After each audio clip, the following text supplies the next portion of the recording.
Dans cette vidéo, nous allons définir la notion de notation scientifique. Alors, déjà, rappelons qu'un nombre décimal peut avoir plusieurs écritures. L'écriture traditionnelle à virgule, 1234,5. Mais aussi, on peut considérer que sur cet exemple, 1234,5, c'est aussi 123,45 que je multiplie par 10. Et je peux écrire 10 comme étant égal à 10 exposant 1. Mais je peux aussi dire que c'est égal à 12,345 multiplié par 100. Et 100, je peux l'écrire 10 au carré.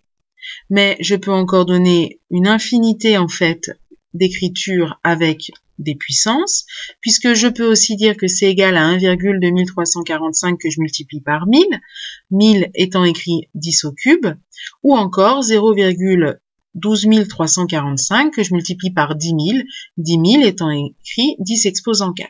Je pourrais encore continuer longtemps comme ça, en disant que c'est 0,012345 fois 10 exposant 5, et ainsi de suite.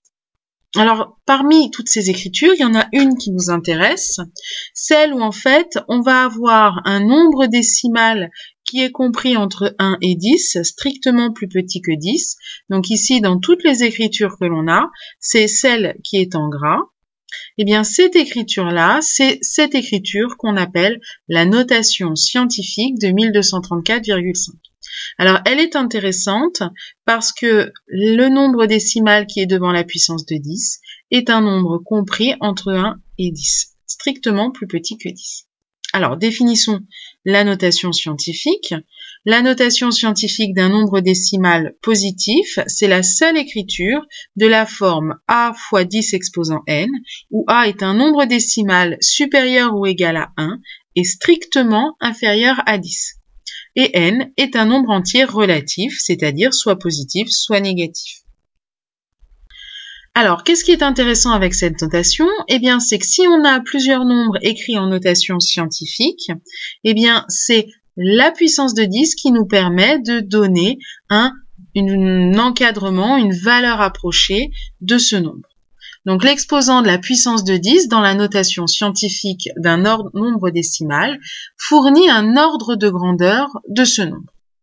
Voyons sur des exemples. Si j'ai le nombre 4,5678 fois 10 au carré, eh bien, je sais que ce nombre, il va être compris entre 4 centaines, puisque ici, 4,5678 est compris entre 4 et 5, eh bien, ce nombre, il est compris entre 4 centaines, 4 fois 10 au carré, et 5 centaines. Donc, ce nombre, il est compris entre 400 et 500. Ça me donne un ordre de grandeur. Si maintenant je considère 2,35 fois 10 exposant 6, puisque 2,35 est compris entre 2 et 3, je vais avoir ce nombre compris entre 2 millions et 3 millions, puisque 10 exposant 6, c'est égal à 1 million. Maintenant, si je prends le nombre 6,4 fois 10 exposant moins 3, 10 exposant moins 3, ça correspond à 1 millième. 6,4, c'est compris entre 6 et 7. Ce nombre est compris donc entre 6 millièmes et 7 millièmes.